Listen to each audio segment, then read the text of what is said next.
That is gunfire ringing out in Dallas. 5 Dallas officers are dead after that downtown shooting. Authorities say that officers were working a protest that was put together against police brutality last night when snipers opened fire on officers.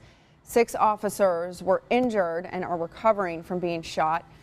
3 people are in custody in connection to these shootings. Yeah, that's in addition to a 4th suspect who's dead after a standoff with police. We've got Fox 7's Elizabeth Saab live in downtown Dallas with the latest. Elizabeth?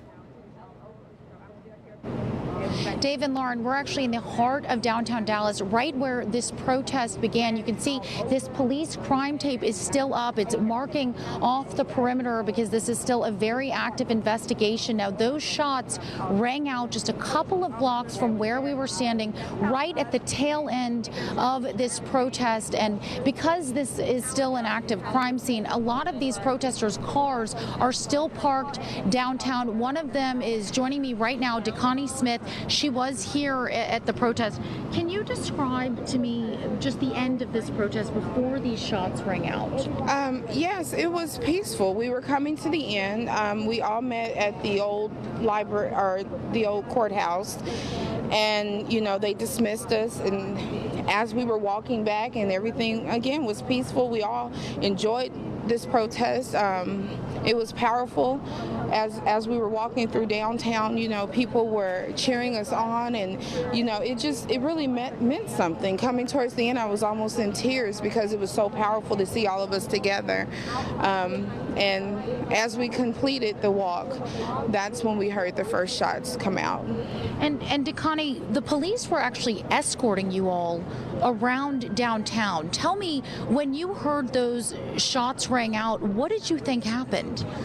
At first, I didn't think it was true. As I was walking, we heard the first pop, and everyone said they're shooting. So we took off running, and then I stopped because I was like, surely not. They're not out here shooting, because everyone seemed so peaceful.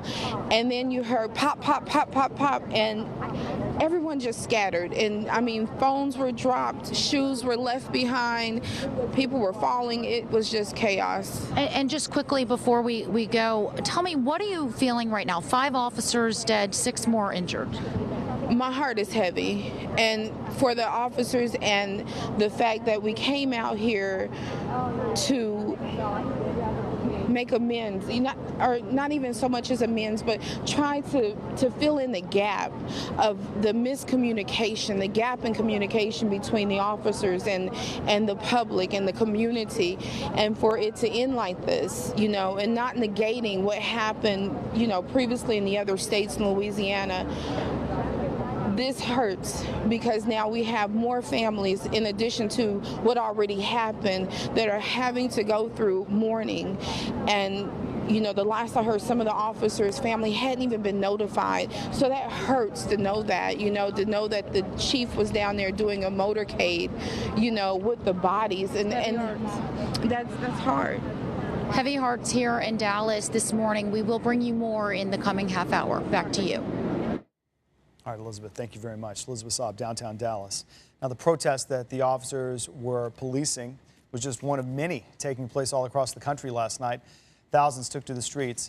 It was, of course, in protest of the 2 black men who were shot and killed by police earlier in the week. And both of those shootings were caught on camera. The final moments of 32-year-old Philando Castile's life, live streamed on Facebook by his girlfriend. She claims they had been pulled over for a broken taillight in Minnesota on Wednesday. He was shot in his vehicle while reaching for a permit that allows him to carry a gun. That shooting came just one day after 37-year-old Alton Sterling was killed in Baton Rouge, Louisiana. He was shot several times in the back while laying on the ground.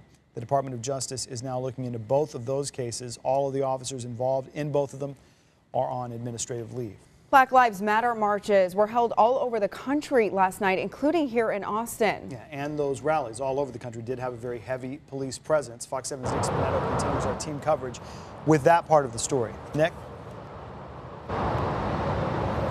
Yeah, the one here in Austin fortunately ended peacefully. There were a few disturbances, if any, and as you mentioned, there was a heavy police presence. This morning, those police officers are certainly feeling heavy hearts as they mourn the loss of their brothers in blue. Police Chief Out Acevedo issued a statement just not too long ago saying, "I pause to pray for the officers who lost their lives and their families, and for those still fighting for their lives, their families and colleagues. I started this day with a heavy heart, like many Americans, and I end it with a heavy heart."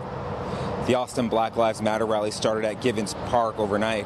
People met to mourn and express their outrage over the shooting deaths of Alton Sterling and Philando Castile.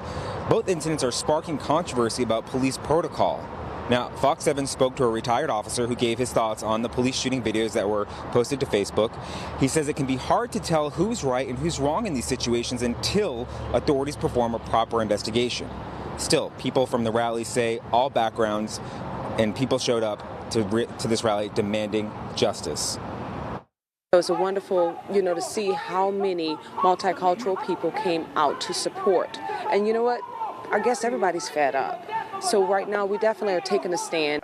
I am always, disappointed when I see what looks like a bad shoot, but I'm not so quick to judge and say it was until I have more information. Now, more rallies are reportedly scheduled to take place in Austin over the weekend. However, those may be scrapped given the circumstances in Austin and Dallas. We, of course, will keep you updated throughout the day, so keep it here on Fox 7, and we'll keep you updated. For now, though, we are live in downtown Austin this morning. Nick Spineto, Fox 7 News.